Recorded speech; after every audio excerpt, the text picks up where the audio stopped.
नमस्कार, स्वागत है आपका नेटड्रिक न्यूज में। मेरा नाम अनुज है और आज हम बात करने वाले हैं प्रधानमंत्री की सुरक्षा के बारे में। क्या आपको पता है कि अमेरिका के राष्ट्रपति के बाद सबसे ज्यादा किसी की जान को खतरा है तो वो भारत के प्रधानमंत्री हैं। नरेंद्र मोदी की सुरक्षा का इंतजाम कुछ इस तरह किया जाता है कि उनकी सुरक्षा में कोई परिंदा भी पर ना मार सके। आज हम उन्हीं के बारे में आपको बताने वाले हैं। अब बात करते हैं जेड प्लस सुरक्षा के बारे में, जिसके घेरे में प्रधानमंत्री मोदी रहते हैं। जेड प्लस सुरक्षा में 36 जवान होते हैं, जिसमें 10 जवान एसपीजी के होते हैं, 10 जवान एनएसजी के, और इसके अलावा आईटीबीपी, सीआरपीएफ और दिल्ली पुलिस के भी जवान इसमें शामिल होते हैं। ये देश की सबसे मजबूत सुरक्षा कवच होती है। पीएम मोदी के अलावा जेड प्लस की सिक्योरिटी हमारे देश में राष्ट्रपति, उपराष्ट्रपति, सुप्रीम कोर्ट और हाई कोर्ट के जजेस, राज्यों के गवर्नर, मुख्यमंत्री और कैबिनेट मंत्री को दी गई है। इसके अलावा आईबी की तरफ से मिली इनपुट के बाद हमारे देश में जो वीवीआईपीज होते हैं उन्हें भी इस खतरे के आधार पर गृह मंत्रालय द्वारा जेड प्लस सुरक्षा दी जाती है। जेड प्लस सुरक्षा के बाद अब बात करते हैं पीएम मोदी के काफिले के बारे में। पीएम मोदी के काफिले में जो सबसे पहली गाड़ी है वो दिल्ली पुलिस की होती है। उसके बाद एसपीजी की गाड़ी होती है, जिसके बीच में पीएम मोदी की गाड़ी होती है। ये BW7 सीरीज की गाड़ी होती है, जिसमें 2 डमी होती है और एक में पीएम मोदी रहते हैं। लेकिन इस बात की जानकारी किसी को नहीं होती है कि कौन से कार में पीएम मोदी सवार हैं। इसके अलावा उसमें एक एम्बुलेंस होती है, साथ ही साथ 2 जैमर भी होते हैं जो कि 100 फीट के इर्द गिर्द जो भी विस्फोटक है उसको निष्क्रिय कर सकते हैं।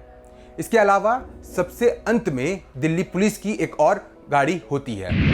अब आपको एक विशेष बात बताते हैं। आपने अक्सर देखा होगा कि प्रधानमंत्री मोदी के सुरक्षा कर्मियों में एक ऐसा सुरक्षा कर्मी भी होता है जिसके हाथ में ब्रीफकेस होता है। क्या आपको पता है कि वो ब्रीफकेस क्या है? दरअसल वो ब्रीफकेस एक बुलेट प्रूफ शील्ड है जो कि इमरजेंसी के समय नीचे की तरफ झटका देकर खोला जा सकता है, जिससे पीएम मोदी के इर्द गिर्द एक सुरक्षा कवच तैयार हो जाएगा। इस सुरक्षा कवच पर किसी भी बुलेट का कोई असर नहीं होगा। पीएम मोदी की अहम सुरक्षा कवचों में से ये एक है। इसके अलावा जब पीएम मोदी पैदल चलते हैं तो उनके साथ एनएसजी के जवान भी रहते हैं।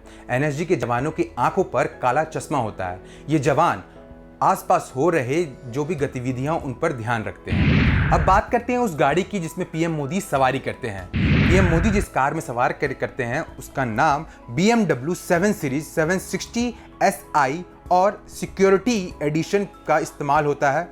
इसकी खास बात यह है कि इस गाड़ी पर गोली या फिर मिसाइल दोनों का असर नहीं होता है। किसी भी तरह के हमले से कार की केबिन को गैस सेफ चैम्बर में तब्दील किया जा सकता है। आपातकाल की स्थिति में ऑक्सीजन का सिलेंडर भी होता है, जिसके अलावा सेल्फ सीलिंग फ्यूल टैंक भी होता है जो कि किसी भी हाल में विस्फोट नहीं हो सकता है। इतना ही नहीं, अमेरिकी राष्ट्रपति के कारों में जिस फैसिलिटी का उपयोग किया जाता है वो भी हमारे देश के प्राइम मिनिस्टर के गाड़ी में किया जाता है, जैसे कि fire fighting system, emergency exist और बुलेट प्रूफ विंडो। इस तरह की सारी फैसिलिटी का उपयोग किया जाता है। अब बात करते हैं एसपीजी के गठन के बारे में। एसपीजी का 3 साल का निश्चित कार्यकाल होता है। एसपीजी फोर्स कैबिनेट सचिव के अंतर्गत काम करता है और रक्षा सचिव इसका प्रमुख होता है। एसपीजी में चुने जाने के लिए आईटीबीपी, सीआरपीएफ, आईपीएस, बीएसएफ और सीआईएसएफ के टॉप लोगों को चुना जाता है। एसपीजी भर्ती के लिए जो एज लिमिट है वो 35 साल है। 3 महीने की ट्रेनिंग के बाद यहाँ पे हथियारों, बिना हथियारों और वीकली टेस्ट के बाद एसपीजी के जवानों को तैयार किया जाता है। अगर जवान इस परीक्षा में पास हो जाते हैं तो उन्हें सुरक्षा का दायित्व भी सौंपा जाता है। एक बात और बता दें कि एसपीजी यूनाइटेड स्टेट के सीक्रेट सर्विस से उसकी तुलना की जाती है। इस तरह की तमाम वीडियो को देखने के लिए आप नेटड्रिक न्यूज़ को सब्सक्राइब कीजिए और साथ साथ बेल आइकन को भी दबाइए। धन्यवाद। 25 मार्च रविवार, नोएडा सेक्टर 62। आपको साइकिलिंग का शौक है तो ये इवेंट आपके लिए है। नेटड्रिक न्यूज लेकर आया है आपके लिए साइकिलिंग चैलेंज, जहां MTB एंड रोड राइडर्स मचाएंगे धमाल। Expo centre Noida, expo centre BPCL, ONGC और EIL द्वारा स्पॉन्सर्स। आप भी बनना चाहते हैं इसका हिस्सा तो लॉग इन करें www.urjathon.com। तो आप आ रहे हैं ना?